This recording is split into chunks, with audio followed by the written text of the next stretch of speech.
Madame Geneviève Desbiens, vous avez été enseignante pendant plusieurs années. Et qu'est-ce qui vous a amené à l'écriture?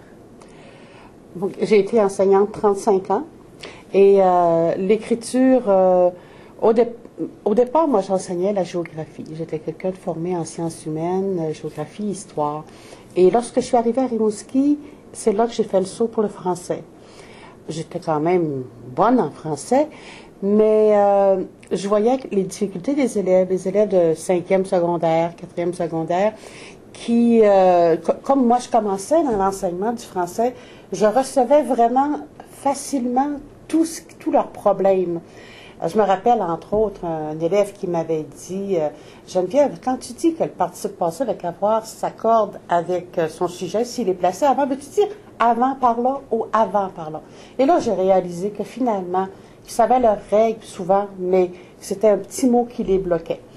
Alors, je me suis dit, je vais leur écrire un livre.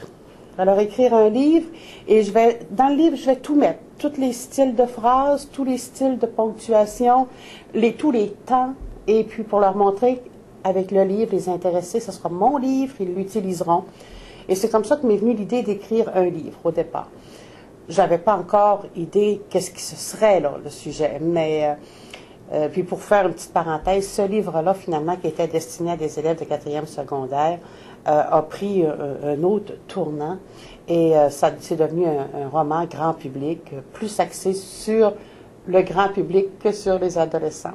Le vrai livre pour les adolescents et le grand public, mais où les adolescents peuvent se reconnaître, c'est le dernier que je viens de sortir. L'idée d'écrire un livre, OK, tu veux écrire un livre, maintenant sur quoi? J'ai laissé dormir ce projet-là.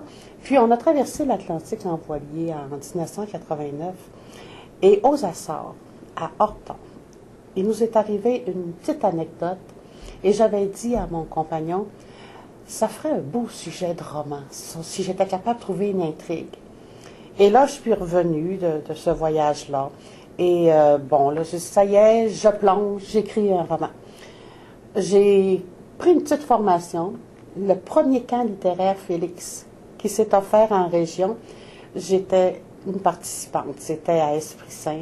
Oui, une belle aventure d'ailleurs. Oui. Ah, j'avais eu du plaisir cette fin de semaine-là. On avait un petit exercice d'écriture qui consistait en une demi-heure écrire un texte d'environ 3 pages là, au premier jet et dans lequel il devait y avoir un personnage, une couleur, un temps, puis essayer de faire un début puis une fin. Puis là, on revenait en plénière, on était tout le groupe ensemble et on lisait aux autres participants notre texte.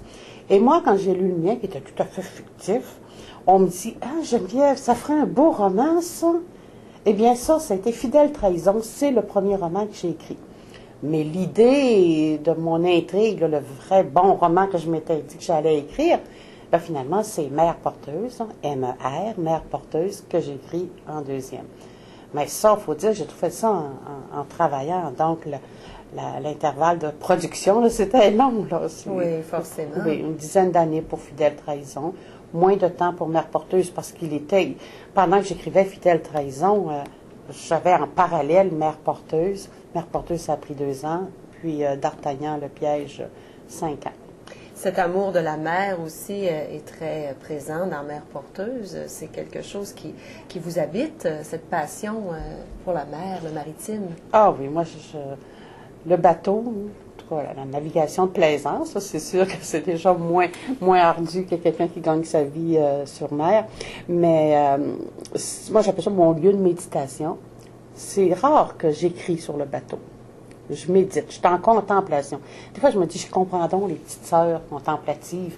Tu sais, je me demandais comment ils pouvaient être en contemplation, mais sur l'eau, moi, je suis en contemplation. Tu sais, c'est des moments où c'est le vide, là, tu sais, je ne fais que regarder, je vois tout, je vois rien, et c'est vraiment ressourçant. Moi, je reviens après ça, bonne pour un autre. Ben, j'étais bonne pour un autre 10 mois, où j'avais beaucoup de plaisir, moi, d'enseigner, j'aimais tellement ça.